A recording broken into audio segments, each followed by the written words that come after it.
Right, here with Keldon Baxter. He messaged me. Well, here with Keldon Baxter. He joined the Telegram group, joined Umcom, and I messaged a lot of new people when they first start. I said, hey, how you going? Where are you? And he's like, yeah, I'm in Montenegro. And so it turned out he was about 10 minutes up the road, and I offered to give him a lift to his next destination. And we ended up having a coffee and visiting the old tower in Kotor, and we got chatting, and I was like, oh, well, turns out he's a builder. Turns out that we've got lots in common, lots of common values. And so I invited him to come up to the village, and the shelf that you can see above his head is one of the contributions they made. And there's a bunk bed up here as well that Keldon added to the village. So yeah, the chat is just to share a little bit about Keldon's experience while he's here, and just sort of show that we're real people doing something, building something. So yeah, thanks for having a chat. Yeah, thanks for no visiting. worries. Yeah, thanks for having me at the village. So yeah, what were you thinking when you sort of first messaged? And we both said we were both training, I think, at the time there. Yeah, I was training on the beach. I've been following you for a while, so I knew what you're about, and loved your training and stuff. So yeah, if I could meet up with you, it's sort of like not an idol, but like, yeah, thought it'd be pretty cool. Yeah. Someone I've respected for a while. Yeah, I felt the same when I started catching up with you and hearing your story, and that you're I think at the same age I was also traveling the world. Yeah. So you decided to kind of settle, some of your affairs in New Zealand and go out and see the world. Yeah. Starting with the judo tournament in England, right? In London, yeah. Yeah. Started there. So And, yeah, and like, what was the turning point, or was there a moment where you're like, yeah, I'm definitely going to go and make this trip? Like, I guess in New Zealand I've been boxed up for the last couple of years, so it's sort of always been in the pipeline. And then what was the catalyst? Yeah, I guess it was I had a few knee injuries and that, so it's just sort of couldn't leave the country if I wanted to. So I just really wanted to get out and experience the world. Yeah. Learn new things. Been building for 7 years. Didn't really know much else. Knew there's more out there. Yeah. Because the knee was bothering you, you kind of felt like you couldn't leave. Couldn't really leave. No, you had surgeries. Had surgeries and that, so I was always constantly rehabbing. Didn't really want to be walking around, hiking around the world with that. Yeah. That's like, say, athletic young guy, and you feel like you're kind of too disabled to go and visit the world. Like that, but trapped. Yeah. And what has it been the ATG stuff? Like, plug to that. We have to ask, I guess, about the knee stuff since. Yeah. Like that was my rehab was sort of, it was slow, and then I found you and found Ben, and that sort of really, got sorted. Just probably better now than it was before the surgeries. Yeah, can do a lot more things. So big thanks to you guys for that. You said, I think you said that you had a contact ACL, the first one, wasn't it? That, like, in a tackle. In a tackle, yeah. Twisted and plugged. Yeah. Pulled. And then the second one was, I don't know if it was a bad surgeon or the graft just died. Yeah. So went loose again. Yeah. Yeah. Was a hip issue. The hip issue was before that. A hip issue? Did you have a thing with the bone? Oh, yeah. When I was about 15, another rugby injury. Had osteomyelitis in my sort of pelvis, femur. So I was in hospital for 3 weeks there. On antibiotics for like 3 months. Yeah. Couldn't walk. That was a couple of years before the ACL. Yeah, that was like 15, 2000 probably, 2013 maybe. Yeah. Then when did you do ACL first time? That was 2019. Okay, yeah, quite a bit before. Yeah. All right, so yeah, you've done your building apprenticeship. You've got a successful business as a builder. You've bought land. You've developed stuff. Yeah. And then you're feeling like, okay, the government here is doing stuff that I wasn't expecting them to do. Exactly, yeah. I wonder how the world works. I wonder what's going on. Has it changed your perspective much now, getting out of New Zealand? And actually, how's it felt to to do what you wanted to do. Yeah, it's nice. Yeah, it is as good as you think it's going to be. Yeah, you have a vision of it's going to be great, but it really has been. Were you scared about closing down the business? Like, you had momentum, you get a reputation as a builder. You need big jobs. Like, you built that momentum for yourself. Not really. No. There seems to be so much work on if I need it, so you don't have to fight for the work. People tell you you're crazy. No, most of them support me. Yeah. It's sort of it is a thing in New Zealand. Young people do go to travel. Yeah.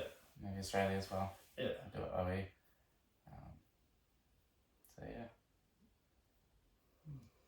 So then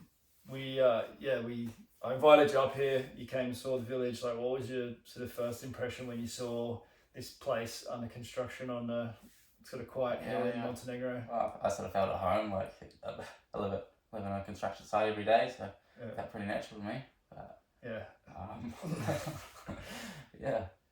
But people of Lubo was obviously very hospitable.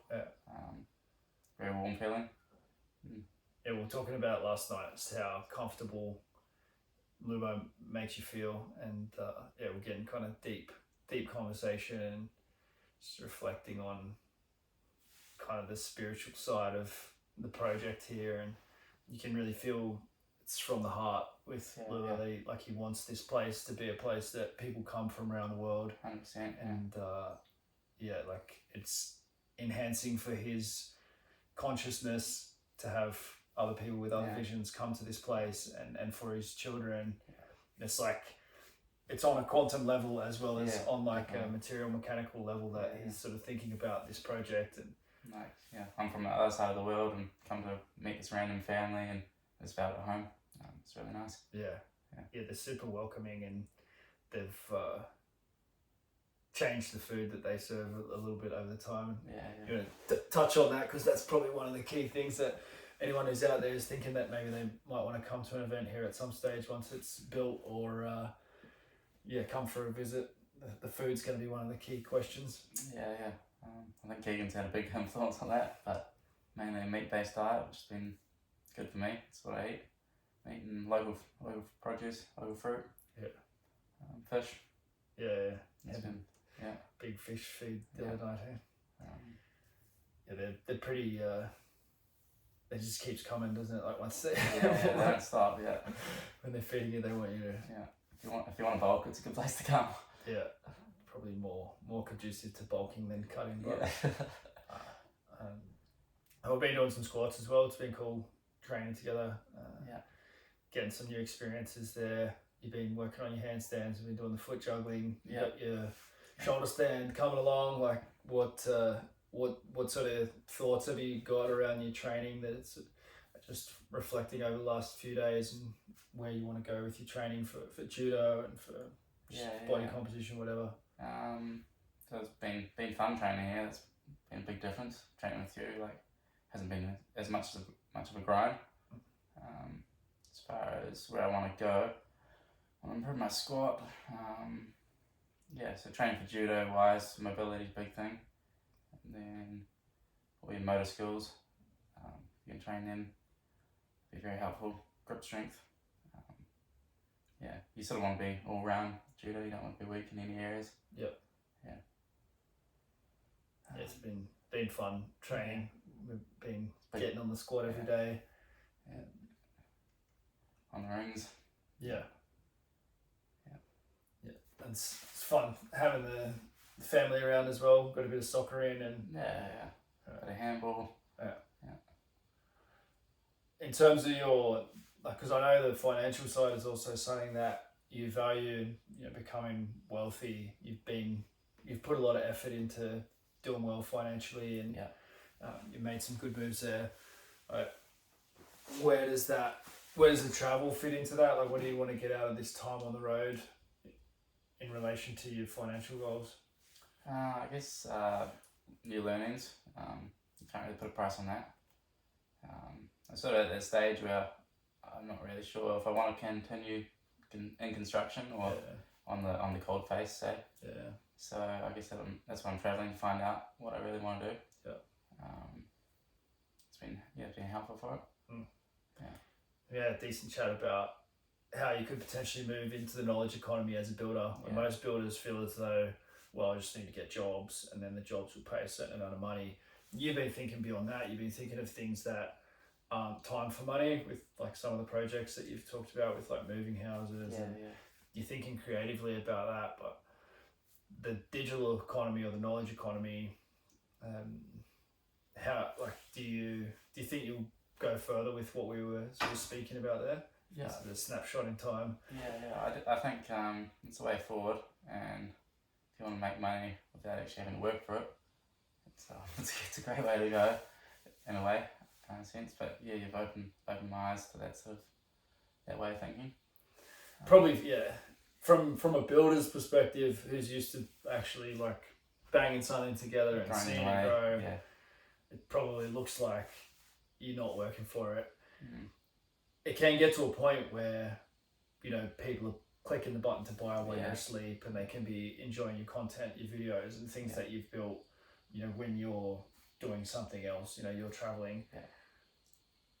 But to get to the point where you have that is generally tons of work, and you actually probably get paid less per hour. You know, if you can be making $50 or $100 an hour on a job site, it can be tricky to say, well, I'm going to commit 2 years to building out this digital infrastructure that's going to pay me $0 an hour for the next 2 years for the potential that someone's going to click and buy while I'm asleep. And, you know, it's a really different way to look at making money, especially if you've been in that time for money model. Yeah, it is. Yeah, big risk, because you can push forward a long way in 2 years if you do just what I've been doing now. But yeah, we'll see. Yeah, it's how you look at risk as well. Like Paul talks about, you know, the ultimate risk is ignorance, like not knowing, not understanding what the opportunities are. That, to me, anyone who's not in the knowledge economy, they're taking the ultimate risk, because we've seen it, you know, that we've been talking about the Andrew Tate stuff, like it's on the cards now. Like they closed all his accounts. They closed his Airbnb account and Uber account and all that stuff as well. I didn't realize like it went that far. Like it was his Stripe account, but it was also, they went that far with closing his stuff. And you might be like, well, I'm not Andrew Tate. But if they can do it to one person and that's okay, then they can do it to other people. And it's like coordinated across all the platforms in a short period of time. I suppose that's a strike against the digital economy in a way, that you don't want to be like that. But in the other sense, it's like you can't rely on things to be as they've been. And I mean, we've seen it from the other side. That's the shutting down of the digital economy, and then you've had the shutting down of the physical economy, where you're told, okay, you can't go to work. You can't go to work if you've done this. So maybe there's goes both ways. Maybe there's no foolproof option, but like the thing is that, I mean, if we stay on the Andrew Tate thing, like the fact that he's built so much social equity, there's so many people who feel as though he's had a positive impact on their lives.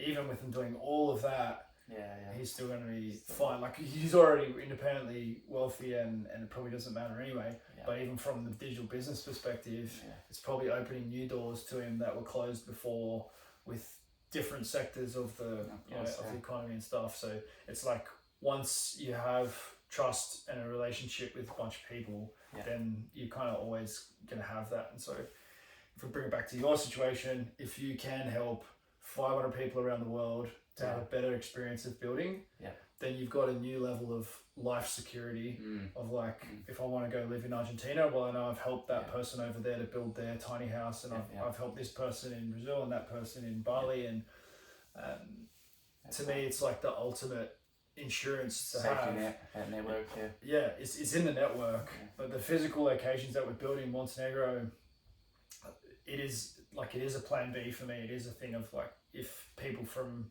around Europe, if I, brother, whatever, other family members, if they need a place to be, like I'm building a place to be. But the physical location could become inhospitable for whatever reason. Yeah. Something negative happens with the governance here in Montenegro. You can't have faith that things are going to be as they are now. If I know people in lots of different countries and other people are taking on projects in a similar way, like to me that seems like the best way that I can put myself in a strong position, but then also put you in a strong position. Yeah. Like that's what I love about it, is that you've got building skills. All we need is more people that want to build these sorts of things, and you could travel perpetually as a builder of these kinds of villages. Or you could do it on and off. You could do 6 months of the year in New Zealand making money, and you could do 6 months of the year going out and having experiences, and you could be building your digital business along the way. I love that those possibilities are sort of coming together, and the further anyone goes within their own project, whether it's a digital project, whether it's a physical village, it opens opportunities for everyone else in the community. And you can see the level of trust that there is because we have common interests. And it's a funny thing in this time of like low trust and digital anonymity, people being trolling on Facebook and stuff. You go from that environment to common success, where people have had dozens of calls with each other. We know that they know each other, and so therefore there's shared trust. Well, if they both trust each other, and I know this person, and therefore that person's also okay. So that's like, I wish that this sort of thing existed when I was your age. Like I was doing couch surfing, and that was probably the closest thing there was to this at that time. But there wasn't athletic, richer, smarter within couch surfing. There wasn't the thing of you becoming an uncommon success. So those conversations weren't necessarily on the table of like, what are you doing with your training, your diet, what are you doing with your business, what's your your wealth plan, what do you think about Bitcoin, what do you think about gold or silver, what do you think about the share market? Like being able to travel and have those conversations it just opens your mind up on a new level way. And even being able to host, like, because now I'm not traveling, I haven't traveled the way you're traveling for a long time, but for you to come in and have this experience, like we train together, we share ideas, we eat together. I just had it with J Top as well. I've hosted people on couch surfing too, and it's cool. You have a random person come in, you meet them, but if there's more shared interests, and it's really just the choice of becoming a high achiever. If you've made that choice that I'm going to be a high achiever in life, I'm on my path, athletic, richer, smarter, then anyone who's made that decision, I'm excited to have time with them. And I wish that the network was a little bit bigger and stronger around Europe, that you would have more people to go and see in places that you could have this experience. But hopefully this video is part of adding to that. Early days. It takes time. It's almost a year now since starting Uncommon. So when you think about the app infrastructure, the businesses that have been launched, the village's progress, like it's a good year, despite lots of challenges, and it's not what I thought it would be. I thought we'd have thousands of members by now, and we don't. People playing the game, it baffles me that that they can't, like, it's not clear that this is an amazing opportunity. I know there are tens of thousands of people out there who value being athletic.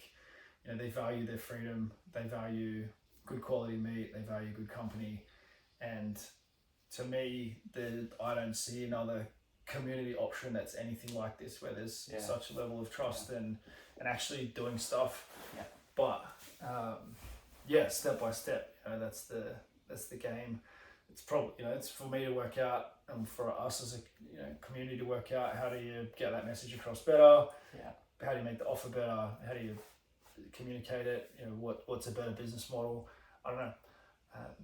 But it's so good that you're here, and I'm excited for you now that you've had this experience with me. Hopefully you'll be more excited to go when you go to Germany. I know there are a bunch of people there in Germany.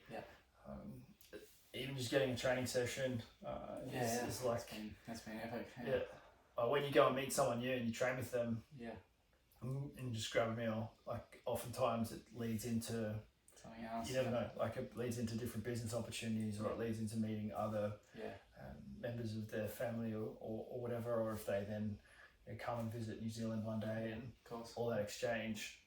It's going to take time to build the richness of the network. But yeah, I can't think of anything better or more important, for us to be doing at the moment. So looking ahead to the future, if we had to say, what your next 12 months was going to look like what would be some of the things that you see for yourself in the next 12 months on the Athletic Richer Smarter? Like, what comes to mind? Definitely going to train every day. Yeah. So got my goals I'm going to try to achieve there. Smarter, going to read a whole lot of books. Learn a language. Started to learn French. Yep. That's been cool. Did you try that drops yet on? Yeah. Did you try it for French? Yeah. Do you use it? It's good. Did Yeah. you It's see a bit of a game and makes it kind of fun. Yeah. Got a few things I got to tidy up back home. One more project I got to build. Yeah. And after that, looking into the online world and seeing how I can bring my building there, I guess. Yeah. So yeah, when you first came, you were thinking of like this village concept could work. It could work. Yeah, I do have a little few ideas there. Yeah. So it could be that's in the back of the mind. Yeah. See what we can do. Hopefully, it'd be cool to see you meet up with some of the crew in New Zealand when you get back as well. Yeah. There's a bit of a crew there now. Yeah, there is. Yeah. It's just strengthening the bonds. Until you've actually trained together and had food together and stuff, you sort of feel like there's distance. But then as soon as that first event happens, those people are much more connected to each other and they know that it's going to be the same for others, and it's like kind of self-perpetuating. Yeah. But it is a bit of a challenge to bring people together initially because everyone feels like they're busy and it's just like, oh, why would I bother doing that? But I've never had anyone say that they regretted coming to an event or meeting up with other people from the community. It's just the thing of making the decision and setting aside time and actually valuing it. And we all say, we know that thing of we're the product of the 5 people we spend the most time with and things like that, but very few people take it literally enough of like, no, I'm actually going to cultivate the Dunbar number of you're only going to know 150 people, relatively well. Like that's a concept that's fairly well, like widely shared. How do you find 150 people that your interaction with them is going to improve your experience of life and they're actually interested in you becoming your best and sharing your best with them? I want you to get better at building. I want you to have a digital product where you're making more money, serving more people, you get this stuff out into the world. If you do that, chances are we're going to have a good time sometime in New Zealand, or you're going to buy into Vanuatu, or you're going to be able to spend time there, or whatever it is. Like the better that you do, the better my life is going to be as well. And so that's the same across for all of us. Like if you become more knowledgeable in that, then you also set a trend for other builders. Just because you've taught some people how to build wood-fired saunas or whatever it is. Like what things come to mind is like things that you might teach people. We've talked about the van fit out. Van fit out, cabin, sauna. Yeah, the prefab cabin type thing. Like, okay, you could do this yourself. Here's the model. Yeah, that could work. Yeah. Gym equipment. That's another the gym equipment stuff would be really cool as well. And so if you build something cool in that realm, it doesn't mean that another builder couldn't get some inspiration from what you're doing, or a plumber or an electrician, and be able to tag something on, or you end up collaborating and sharing audiences and things like that. That's what I love about the digital economy, is that one person, like if I give you everything that I know about online business and sales and anything, I've still got it. And I actually feel better about my knowledge because I've shared it to you and I've seen, okay, like some things are clicking there, or like he's taking action on that. And so in the digital economy, like when you give it, everybody wins. Like both people learn, both people win. Whereas if I give you like $1,000, well, I don't have that $1,000 anymore. So I've given you something, but come back. But when you pass like knowledge, which is the best, most important resource, it's better than having any kind of commodity. Is to have like something in the knowledge economy that works. So I'm excited for that across the whole community, and the exchanges that we can have. So 12 months from now, you're training every day, prouder of the body that you've built. You're probably kicking my ass in some of the stuff that we train together. You beat me yesterday in the soccer ball juggling, so I did a bit of extra practice straight after that. But you doing that, you're beating me in that. You've probably tested some idea in the digital economy. You've got some sort of feeling for that. You completed that project that you're excited to complete in the village in New Zealand. Like to take the judo a little bit further. Maybe win a few competitions there. See how far we can get. If we get a bit wacky to finish off, like 12 years from now, where what might be some of the things that you might have experienced, or where might it go if it goes to plan? I have a village. 12 years from now, I have 50 million in the bank, bit of gold. A lot of friends all over the world, different countries. That's all you need. What else is there? Still Still be training, yeah. That'll be every day, the rest of my life. My granddad's 92. He stopped going to the gym a year ago, so proof in the pudding. It's a good role model to have there. Your father's really into holistic health, chiro. Eating right. Some good examples there as well. What impact will it have on people around you beyond that? People you already know, people in the future. By you doing that, what do you see as what's the ripple effect? They're already asking questions. So your friends are? Friends, brothers and sisters. So they can see what's happening. It's quite fulfilling to help your friends in that regard. Push them. It's rewarding, So they can see you thinking bigger. They can see you taking on projects and things. And sort of like, they're asking questions like, what do you think if I started this, or that sort of thing. And so always happy to help with that. There hasn't been too much feeling of like trying to pull you back down into the bucket. Not at all, no. The crab escaping with the lid off type thing. I mean, some of the projects I've been doing, some of my neighbours are, but that's part of it. There's always somebody. Gotta learn to deal with that. Well, I'm looking up at the bunk that you've built, and I'm very grateful for that. And a few people have said, I'd love to be able to. I actually brought it up on the call yesterday. There's maybe 6 or 7 people on there, and I mentioned the idea of having like a building intensive.